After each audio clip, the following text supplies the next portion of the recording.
Bonjour, nous sommes le vendredi 26 juillet 2019. Rappelez-vous, le 17 juillet 2017, eh bien, moi, Hervé Pinto, j'ai été contraint à 34 jours de grève de la faim pour réclamer justice. Un protocole a été signé entre Maître Mono Tuka, qui me représentait, et le directeur de la Poste, Jean-Claude Manéré. Ça s'est passé à la Poste de Place d'Armes. C'était au 34e jour de ma grève de la faim. J'étais moi-même, à ce moment-là, à la direction de la Poste, boulevard Pasteur. Je ne savais pas ce qui se passait. Alors, la Poste a signé un protocole et est venue dire après qu'elle a signé sous la contrainte. Le matin, il s'est produit un événement parce qu'un homme exaspéré est monté sur une table et a éclaté de colère. Cet homme a été reconduit dehors et les débats se sont poursuivis sereinement, à tel point que vers midi et demi, d'après tous les témoignages que j'ai recueillis, parce que j'ai un dossier énorme, les témoins ont affirmé que la Poste a baissé le rideau. Et l'après-midi, Maître Dominique Mono Tuka a été appelé au téléphone par Jean-Claude Manéré, le directeur de la Poste lui-même, à plusieurs reprises, pour venir signer et finaliser le protocole. Venez voir ce qui s'est passé. Alors, il y a des témoins. Regardez. Vous avez, voici, nous sommes à l'intérieur du bureau de Place d'Armes. Donc, le 17 juillet 2017. Voici un journaliste de Martinique Première. Un caméraman, journaliste de Martinique Première. Il y en a d'autres. Là, vous avez la Poste avec la directrice des ressources humaines, Madame Ouah, Monsieur Letchimi, représentant de la Poste, Monsieur Jean-Claude Manéré et Madame Madly Julienne, la directrice de communication de la Poste. Les représentants de la Poste et les personnes qui me représentent sont là. Moi, pendant ce temps, je suis à la direction de la Poste, couché, et j'ignore totalement ce qui est en train de se passer. Je ne sais pas du tout. Je n'ai pas été avisé de quoi que ce soit. Et j'insiste, les faits qui se sont produits le matin n'ont pas été faits ni à ma demande, ni à la demande de Dominique Mono Tuka. Je répète, un homme exaspéré par le comportement de la Poste représentée par M. Manéré, eh bien, a éclaté de colère. Voilà. Mais les faits sont là. Pendant la négociation, parce qu'ils sont en train de discuter, de négocier, il y a la police. La police est présente devant le bureau de Place d'Armes. Elle est présente devant le bureau et dans le bureau, il y a des policiers. Nous avons d'autres films. Il y a aussi des RG, c'est-à-dire les policiers des renseignements généraux, les services secrets. Ils sont là. Ils assistent. À tel point, mais voici les protagonistes. Voici les signataires. Vous reconnaissez Jean-Claude Manéré en train de signer. Vous reconnaissez Dominique Mono Tuka. Ils sont en train d'examiner chacun le protocole. Qu'on m'explique où est le couteau sous la gorge de Jean-Claude Manéré, où est le coutelas qui est à son cou, où est le fusil qui est posé sur sa tempe, où est la contrainte. Qu'on m'explique la contrainte. Là, c'est l'après-midi. Il n'y a personne là, c'est l'après-midi. Et il y a la police. Donc, M. Manéré pouvait très bien, s'il était sous la contrainte, se saisir de l'opportunité de la présence de la police pour sa protection, puisque la police est là pour protéger les citoyens. Il n'en est rien. Il est en train de discuter sur le protocole. Et voici le protocole. Le protocole d'accord. Voici le protocole d'accord qui a été signé par les parties. Alors, voilà, voici ce qui est dit. Les parties ont adhéré au principe suivant. Respect mutuel, écoute de l'autre, prise de décision commune en toute liberté et sans contrainte. Fait le 17 juillet 2017 avec des signatures en présence de plusieurs personnes. Il y a des témoins, ça ne s'est pas fait en catimini. La preuve, regardez vous-même.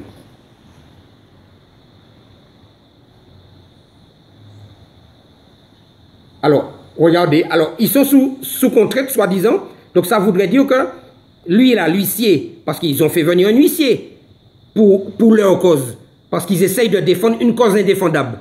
L'huissier aussi est sous contrainte. Donc, on lui a mis un fusil sur la tempe. Il était aussi séquestré, sans doute, avec Jean-Claude Manéré. Il y a un problème là. Donc, si Manéré était sous la contrainte, l'huissier aussi était sous la contrainte. Parce que lui, c'est un huissier. Monsieur Beauregard, c'est un huissier. Et pourtant, Jean-Claude Manéré signe en présence de l'huissier. Il aurait pu ne pas signer, puisqu'il est sous la contrainte. Voici l'huissier. Beauregard. Où est la contrainte? Que se passe-t-il plus tard? Le 16 août 2017, je vous ai dit que le protocole a été signé le 17 juillet 2017. Le 16 août, je reçois un courrier de la direction exécutive Outre-mer en France qui dit quoi? Qui dit que la situation a dégénéré le 17 juillet. Alors, afin de protéger le personnel présent, le directeur régional a pris une orientation sage et apaisante de signer sous la contrainte un document imposé par votre avocat et n'émanant d'aucune forme de négociation quelle qu'elle soit. C'est un mensonge. On a bien vu qu'ils étaient en train de négocier.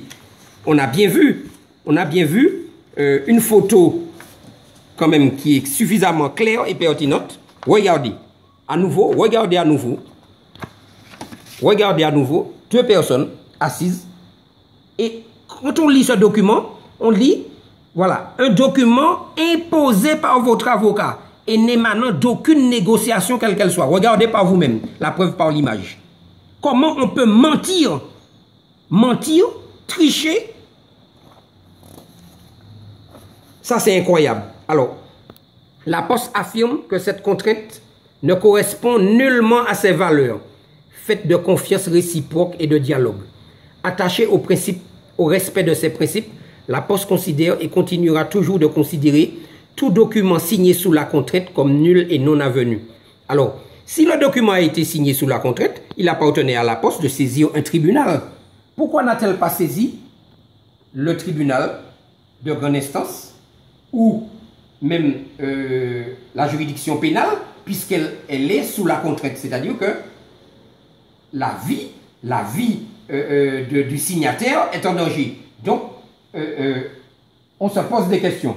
Alors, attaché au respect de ses principes. Alors, elle a des principes. On va voir quel principe la Poste a, justement. On verra. Je l'ai dit le 16 août. Donc, il m'envoie ce document à mon domicile le 16 août. Pas trop près. Le 16 août. Et le 16 août, c'est le jour de mon anniversaire. Donc, ils me l'ont envoyé comme cadeau d'anniversaire. Et le 16 août, à mon domicile. Là, nous sommes le 16 août 2017. Constatons aussi que en septembre 2017, regardez vous-même, septembre 2017, voilà, qu'est-ce qui se passe? La Poste signe une convention avec le procureur de la République. Voici le procureur. La Poste représentée par Madame Pascale Skornek. C'est cette même personne qui a signé, ce document. On peut voir, regardez sa signature, pas trop près, voilà. Pascale Skornek, on voit bien, voilà. C'est cette même personne que l'on voit ici. Pascale Skornek, qui est avec le procureur de la République. Bizarrement, en septembre 2017, bizarrement. C'est-à-dire tout juste après ma grève de la faim. Voilà. Donc, on est en droit de s'interroger. Et on aperçoit aussi sur le document, eh bien, M. Jean-Claude Manéré, à côté du procureur, qu'est-ce qu'ils font? Signature d'une convention avec le procureur. C'est incroyable. Bizarrement, on organise la signature d'une soi-disant convention, eh bien, peu de temps après ma grève de la faim. C'est étonnant tout ça. C'est vraiment étonnant. Alors, voyons un petit peu ce que dit la loi. Puisque, soi-disant, les gens vous disent que nous sommes dans un état de droit. Qui est le procureur? Le procureur est un magistrat. Le procureur représente la société. C'est le ministère public. Venez voir ce que prévoit le Code de procédure pénale. Code de procédure pénale, édition 2019. Code de procédure pénale. Alors, dans le cadre de ses attributions de direction de la police judiciaire, le procureur de la République veille à ce que les investigations tendent à la manifestation de la vérité et qu'elle soit accomplie à charge et à décharge, dans le respect des droits de la victime, du plaignant et de la personne suspectée. Donc, article 39-3 du Code de procédure pénale. Donc, retenons que le procureur de la République veille à la manifestation de la vérité. Voilà ce que prévoit le Code de procédure pénale. Alors, qu'à cela ne tienne, bien sûr, j'ai saisi ce même procureur de la République dans le cadre d'une plainte, regardez, 22 juin 2018. 22 juin 2018. Je dépose plainte. Je dépose plainte parce que la procédure disciplinaire engagée à mon encontre, c'est-à-dire que le protocole a été signé de manière régulière entre les parties. Aucun tribunal n'a annulé le protocole, mais la Poste a décidé d'elle-même, de son propre chef, de ne pas le respecter. Et elle engage une procédure disciplinaire à mon encontre, et je m'aperçois dans la procédure disciplinaire qu'il y a faux et usage de faux. C'est-à-dire que des personnes de la Poste, des cadres supérieurs de la Poste, ont fait des faux et ont introduit dans mon dossier disciplinaire de faux témoignages. Je vous montre les faux témoignages et les personnes en question. Je vous montre à nouveau, parce que ça a déjà été fait une première fois. Voici l'attestation de Madame Mania Martin. Regardez, Mania Martin. Elle a produit un faux témoignage. Ce document est un faux témoignage. Je m'en suis déjà expliqué. Voici sa photo. Mania Martin. Je me suis déjà expliqué sur cette notion de faux. L'autre personne, c'est Madame Le Brigand Marie-Hélène. Le Brigand Marie-Hélène, regardez, attestation. C'est un faux. C'est un faux témoignage. La vérité a été matériellement déformée. Les faits sont matériellement inexacts. Signé Madame Le Brigand. C'est un faux. Et voici sa signature, voici sa pièce d'identité, voici c'est cette personne. Donc,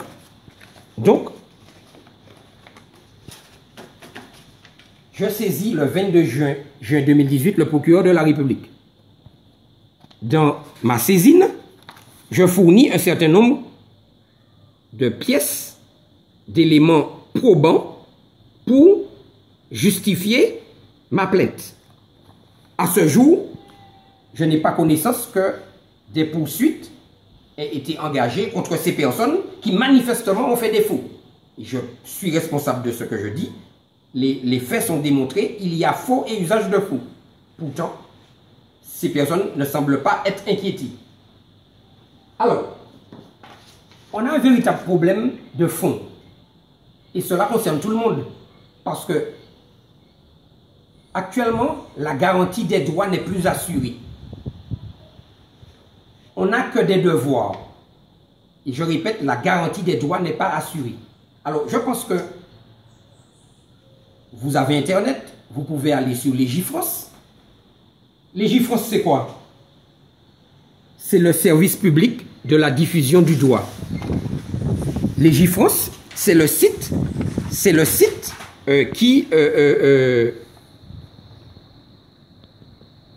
permet à toutes les personnes en France de consulter les règles de droit en vigueur, et vous allez voir sur Légifrance que la Déclaration des droits de l'homme de 1789 eh bien, fait partie, on va dire, des éléments juridiques sur lesquels on est en droit de s'appuyer en France. Et dans la colonie Martinique, regardez, article 1er, les hommes naissent libres et égaux en droit.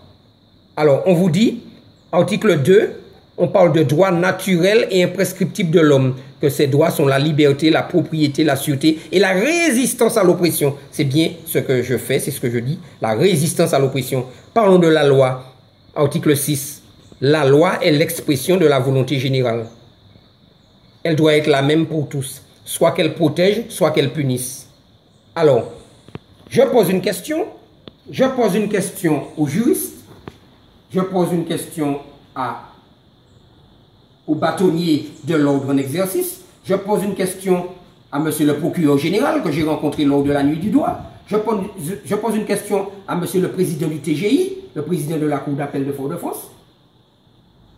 Si la déclaration des droits de l'homme est inscrite sur Légifrance et fait partie de l'arsenal juridique français, comment se fait-il que les autorités, que vous-même, messieurs, vous ne respectez pas, eh bien, votre propre arsenal juridique, vous ne respectez pas vos propres règles de droit? Comment se fait-il que les droits de l'homme soient piétinés et ne soient pas respectés? Comment se fait-il que, dans le cas d'espèce, la Poste puisse faire ce qu'elle veut, violer, piétiner les règles de droit et ainsi mettre un homme en difficulté? Parce que, rappelons-le, eh bien, j'ai été révoqué, je suis sans salaire et je ne bénéficie pas de couverture sociale, c'est-à-dire que j'ai une difficulté en matière de sécurité sociale, en matière de mutuelle, puisque je n'ai plus du tout de couverture à cause de ces gens-là et à cause du fait que la justice se fait complice d'une telle situation. Je pose la question maintenant au peuple martiniquais. N'est-ce pas là le code noir de Colbert? N'est-ce pas là l'esclavage en 2019? Je vous remercie.